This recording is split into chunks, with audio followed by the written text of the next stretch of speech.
Hi, I'm Kuldeep Oberoi, Senior Engineering Manager in the Sun Developer Tools group here at Oracle. And I'm Don Kretsch, the Senior Engineering Director for the Sun Developer Tools, also at Oracle.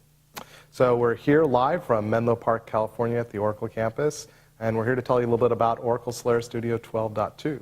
Last time we were together, we were looking for help in announcing our Express release and looking for feedback through our customer feedback program, and that's been a resounding success. So I want to say thank you for that. But we're here really to talk about the latest release, Solaris Studio 12.2.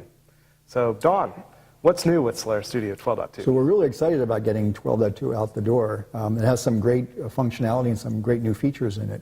Generally, when we talk about our studio tools, we look at it from three perspectives. Number one is we really want to get the best performance on Sun's hardware. Number two, we want to take the best advantage of the Solaris operating system, the features in the operating system, as well as the advanced capabilities of the operating system. And number three, we want to make sure it's optimized for developers so they can be most productive using our tools on the Sun platform. Great. So let's go in order. How do developers take advantage of the optimizations? How do they maximize the performance of their applications? So virtually every developer out there uses a C, C++ compiler or Fortran compiler in creating their applications at this level of the stack. And what we do is we take the knowledge of the Spark systems as well as the x86 Intel systems, and we bake it into the optimization and the code generation of the compiler. So we have engineers that work very closely with the chip designers to get the best instruction selection, the best instruction sequences, so that by just using the compiler with absolutely no options whatsoever, you'll get the best performing application for the platform you're targeting. So I can keep my SSE 4A manual on the shelf. I don't need to break it out when I'm writing my code? Absolutely. If you want to, you can do that, but we have all the microarchitecture support baked into the compiler and the code generator, so there's really no need to do that. You'll get really great performance just using the compiler right out of the box. All right, so no hand assembly here required. So is this just for Spark, or is it for x86 as well? So we have Spark support, clearly, the T-Series, the M-Series, the larger SMP type boxes, as well as Intel, the Intel boxes from Sun, which are based on the new Nehalem and Westmere platforms from the Intel Corporation. So we're announcing benchmarks all the time, world record benchmarks on both Spark and x86, whatever flavors of those architectures. We cover them all, it seems. Absolutely. There's so many benchmarks I can't even name them all. There's hundreds of benchmarks over the years we've gotten, and in this latest release, I believe the number is about 12 to 15 that we've logged just for the 12.2 release itself. Great. So part of the name of Solaris Studio is Solaris, which brings us to your second point about optimizing for development on the Solaris operating system. How does Solaris Studio help with that? So Solaris has some really great advanced features for multi-threaded, multi-core type systems, be it the scheduler, be it the MT-hot libraries that are available, the commands, and of course we have counterparts in the tools to take advantage of those. So we have support. I think everyone by now has heard of Solaris' support for dtrace. It's their system-wide observability tool. Right. So we have capabilities in a new tool we've introduced called Delight, and the Delight tool allows you to take advantage in a more developer-friendly, easier, more approachable way of the dtrace functionality that's baked into Solaris. Do I need to know dtrace to take advantage of Delight? There's a bunch of dtrace scripts that are already defined in the tool, so you can literally drag and drop them and just run them directly. If you prefer to extend them for special customizations you need, then you can always do that as well. Okay. Great. And in terms of compatibility, one of the virtues of Solaris has been its binary compatibility. How does Solaris Studio play into that?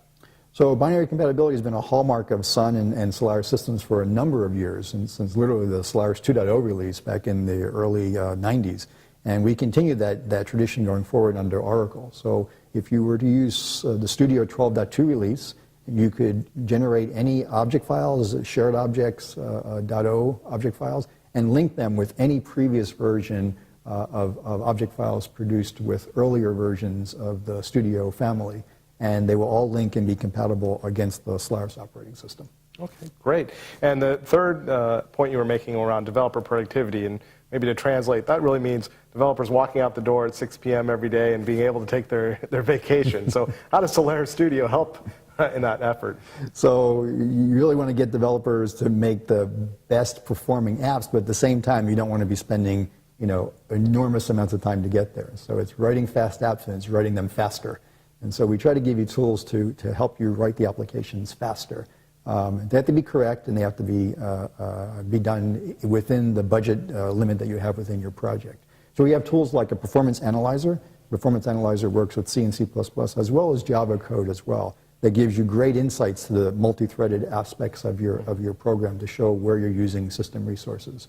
We have another tool called Thread Analyzer.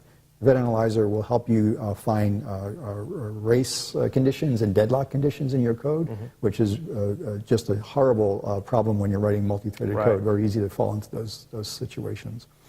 We have some new tools in Studio 12.2, and the new tools have to cover things like memory checking.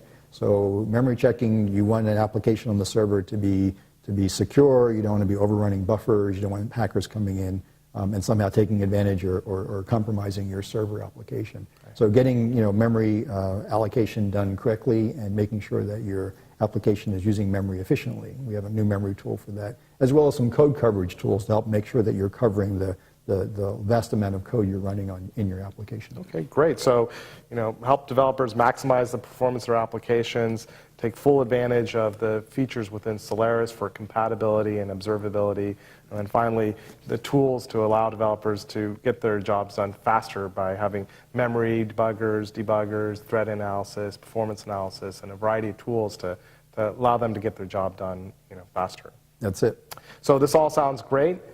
How much does it cost? So all the code, the product is free for download from the OTN website. And so you can use the Studio 12 toolset for both development mode as well as production mode. You can create production applications and deploy them using the Studio toolset for no license fees associated with that. Service, patches, support is available through an Oracle Premier support contract.